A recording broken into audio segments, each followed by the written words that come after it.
What is going on? Welcome back to the channel. It's your boy 8bit79, and in this one today we are going to be talking about team building.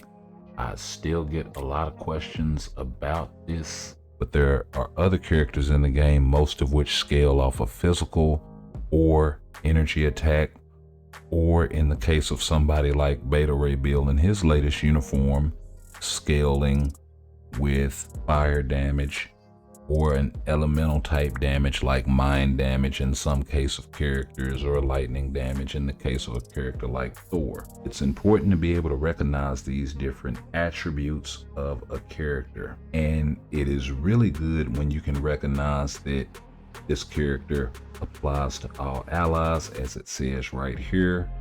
You have the champion of Muspelheim leadership for Beta Ray Bill, applying 60% fire damage to all allies. That is a really great leadership. But before we get too deep into this, we need to talk about recognizing some of the basics. Okay guys, let's get out there and make a difference. You know what to do. If you go into any character, you're gonna get this down here at the bottom. It tells you whether or not the character is a lead, whether or not the character is a dealer, or whether or not the character has any support ability. In the case of Beta Ray Bill, for boss battle or arena battle, which arena battle is more your timeline PvP, and then boss battle is more your PvE, world boss, GBR, ABX, that sort of thing. Well, if we take a closer look at Beta Ray Bill's skills here, you'll see, like I said, his leadership applies to all allies. You don't see anything on his tier 2 passive or his 4-star passive. But if you go to his uniform passive, he increases basic damage dealt to supervillains by 35%, and it applies to all allies. This effectively makes Beta Ray Bill a leadership / support type character. You're as bad as Negatron. Do as I command, and we will defeat the Autobots once and for all! Nope, not gonna work. Oh, come on. What did we talk about? And you're really gonna have to go through the list of every character, but they did sort of make it a little easy for you. If you click this little drop down up here, you'll see that you get support, leadership, and dealer. So we'll just click on that and we'll see what pops up. We have leaderships, and let's actually blow this up. So this is basically every character in the game that has that leadership tag. Now, it doesn't necessarily mean that it's going to be a good leadership. As we see, Colossus is on this list, and his leadership is, I believe, physical defense or physical reflect, or 25% chance when hit to become immune to physical damage for 11 seconds.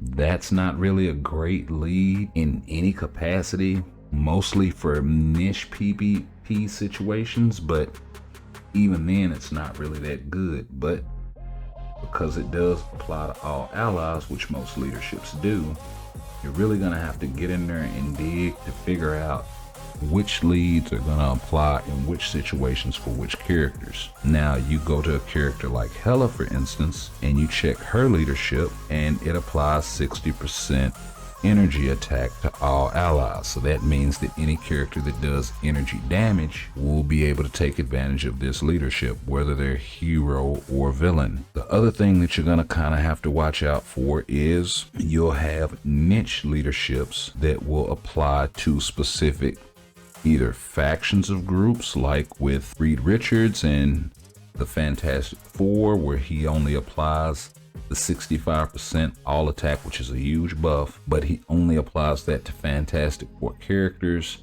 and there are only 6 characters in the game that will apply to, 2 of which are trash and the other 4 are out of the meta. With leads and supports alike, you'll also have the same thing with it applying to heroes or villains, or in the case of someone like Polaris, Her leadership only applying to mutant allies. I can only choose one. I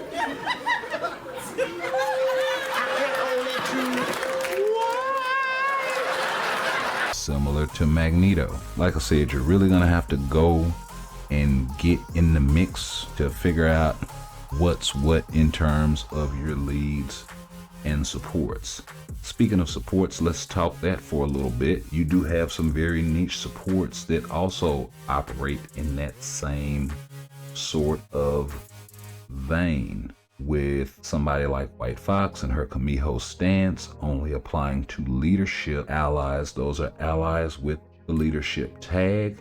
And if you don't know what the leadership tag is, it's this little shield icon right here. Only heroes have this, and there are only select heroes that have it. So these are all of the characters that have the leadership tag. There are very heavy hitters in here, like Thor, like Spider-Man, like Beta Ray Bill, Cable, Luna Snow, Ghost Rider, and the like. And then there are some not so much or needs rework sort of characters in here. Some older meta characters in here too as well, like Falcon.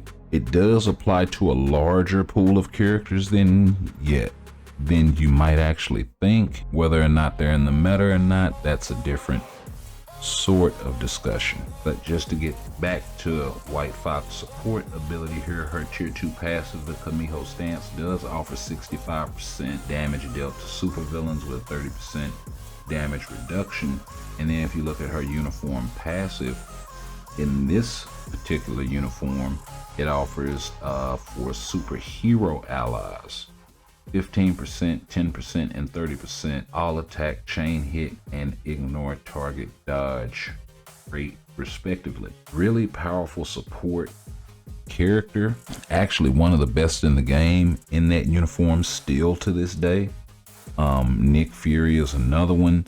I really hate to point out so many characters that have seasonal uniforms per se, but my man Red Goblin here, who doesn't have a seasonal uniform, with this Oz formula passive, 45% damage to supervillain and superheroes, along with his leadership of 40% damage, 40% all attack and 40% ignore target dodge rate, is also really powerful. And he's a really hard hitter in his own right as far as the DPS. As you can see, this guy does have all 3 of those tags, but don't be fooled by these tags, because some are a little more deceptive than others. For instance, Cyclops also has all 3 of these tags, but we all know Cyclops is not a DPS. So be careful.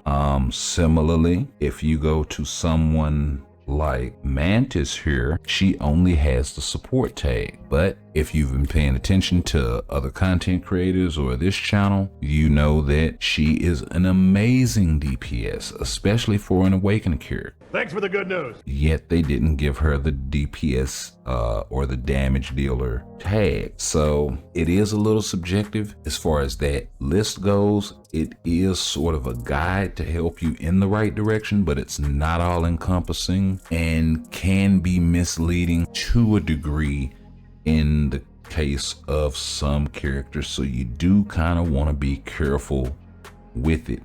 Make sure you do your research before you start building characters. Make sure you look them up. As far as content creators go, they've done a lot of this work for you guys ahead of time.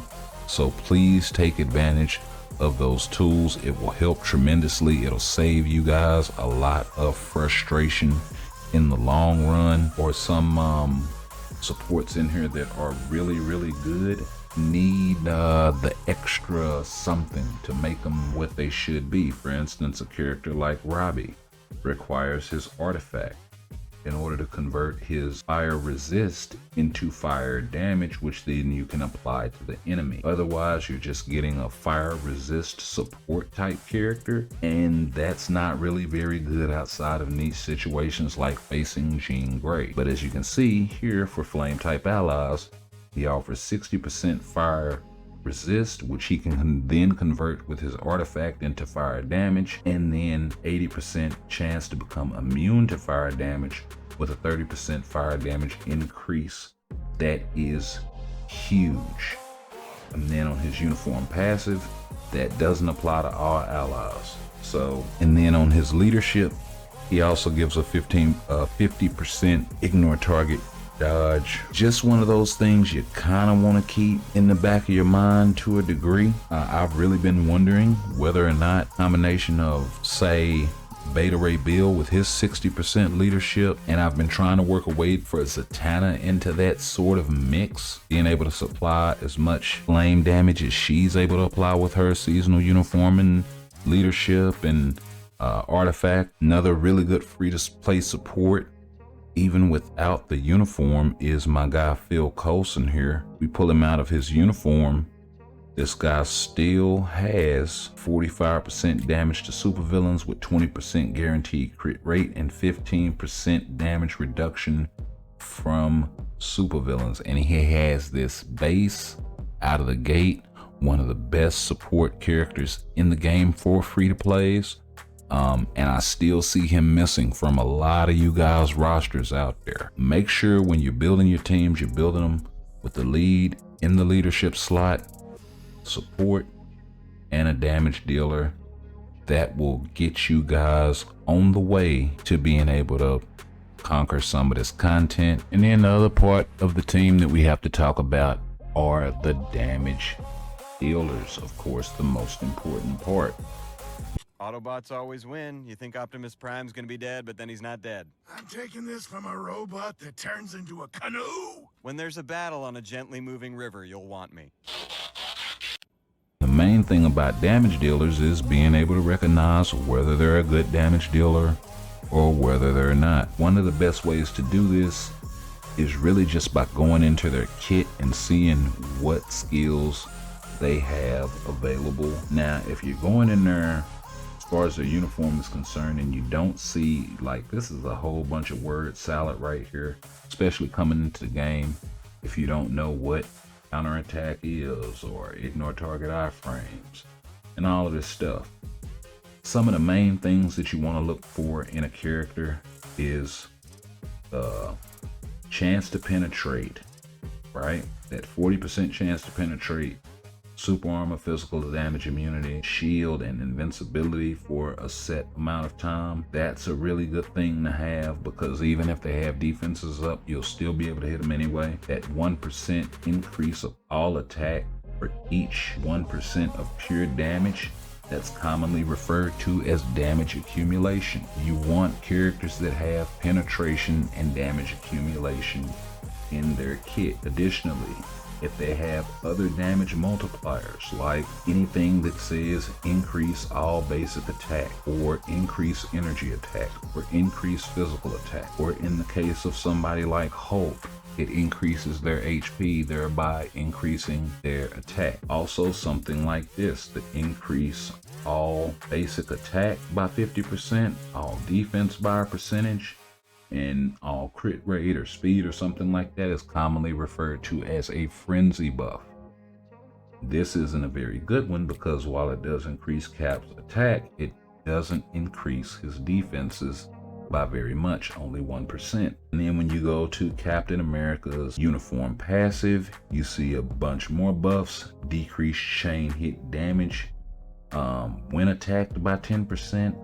Okay, that's fine, that's defensive, but then you have an increase all basic attack again by 40%. That only applies to him, but that's great. You also have a 100% chance to grant damage immunity for 4 seconds when his HP drops below 70%, and an increase all attack, all speed, all defense. Once again, that frenzy buff, and critical rate this time by 20%. For 15 seconds. So anytime his HP drops below 70%, you can let it drop below 70%, get this buff, heal up, do the extra damage, sort of. That's the idea with Cap. Not saying you gotta play him that way, but when you see certain buffs in there like that, then you know the character is set up at least to do a decent amount of damage. Characters like Cable, what tells us as far as his damage is, one, he has damage accumulation in his kit. It's of a decent percentage, 1%. He also has a frenzy buff in his kit, 60% frenzy buff at that, with 35% crit rate. And then he has the 70% basic attack that's similar to what you would find on a damage proc. Increase all basic damage by 200%. It's just on a skill. In this case, his 4th or his 5th, and it increases for 1 attack. So pretty good buff. He has a chance to penetrate not everything but barrier, everything but a shield. And then of course, if you look at his uniform passive, he has a crit rate buff, a crit damage buff, so it's going to be easy to cap his crit rate and his crit damage. And then he has chain hit, which is a really powerful stat. So he's set up to do boatloads of damage. Similarly, if we look at somebody like Ghost Rider, and I know this is a seasonal uniform, but he has a very unique ability in this. On his 4th skill, he's been having it for a while, and it increases all basic damage by 150%. Activation rate acquires the following for 0.1 second. So he gets the 150% damage proc with the ignore target iframe on there. And of course, we're not really worried about the incapacitation, paralysis, and all of that stuff. It's fine for ABX, but specifically just in terms of doing damage. And then also on his tier 2 passive, he has an increase basic damage dealt to supervillains by a whopping 120%. This is exclusive to Ghost Rider, but it's also what makes him one of the hardest hitting characters in the game. In addition to that, he also has chain hit built into his kit.